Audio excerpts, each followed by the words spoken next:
Olá, tudo bem, amigos e professora Cristiana? Eu espero que todos estejam bem.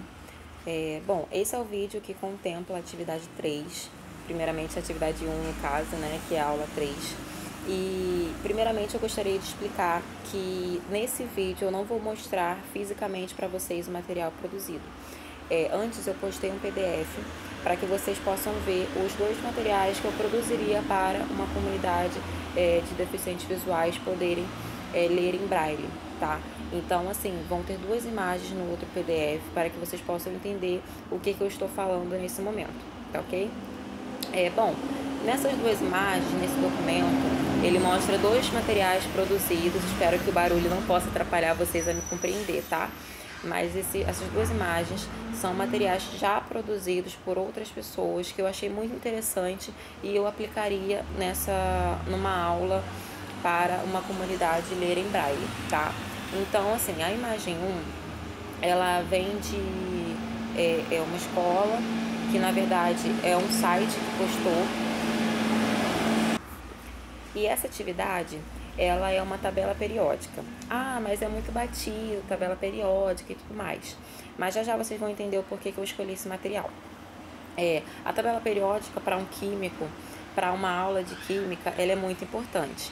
Tanto para físico-química, para química orgânica principalmente, química geral, quando a gente começa desde o início a entender como é que funciona os átomos, como é que funciona a construção mesmo da tabela periódica, como é que a gente entende a produção do Mendeleev. Então, assim, a tabela periódica é uma questão muito importante para um químico.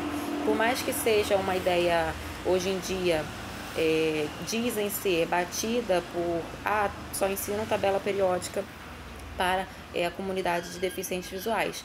Porém, é uma forma de eles entenderem como é que funciona esse mundo da química, que é a tabela periódica. Então, nada mais justo do que a gente pegar a tabela periódica, ensinar a eles e mostrar como é que funciona toda essa dinâmica da química. Tá? A primeira imagem, ela mostra exatamente como é que seria uma tabela periódica produzida em braille.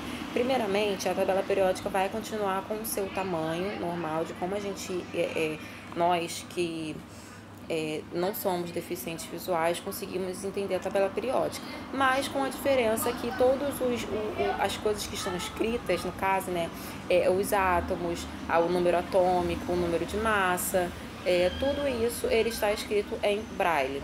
Então, para poder um deficiente visual conseguir ler tudo em braille, a gente coloca aquelas pontinhas assim, aqueles autorrelevos, para que eles possam ler bem em braille.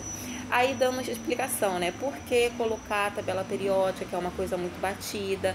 Então, na segunda imagem, vocês vão poder ver um modelo de fórmula orgânica, né? Na verdade, ele era uma fórmula orgânica de como a gente entenderia a matéria de química orgânica na escola, produzida em braille, tá? Então, assim, se eles não tivessem a base, que é a tabela periódica em braille, seria mais difícil entender aquela fórmula orgânica em braille também. Então, aquela fórmula orgânica, ela é na verdade, uma produção bem básica do que seria esse mundo da química orgânica.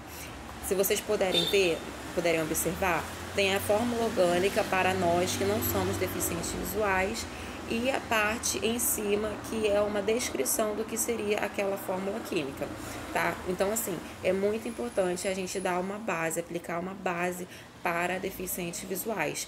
A tabela periódica e a fórmula orgânica é uma base perfeita.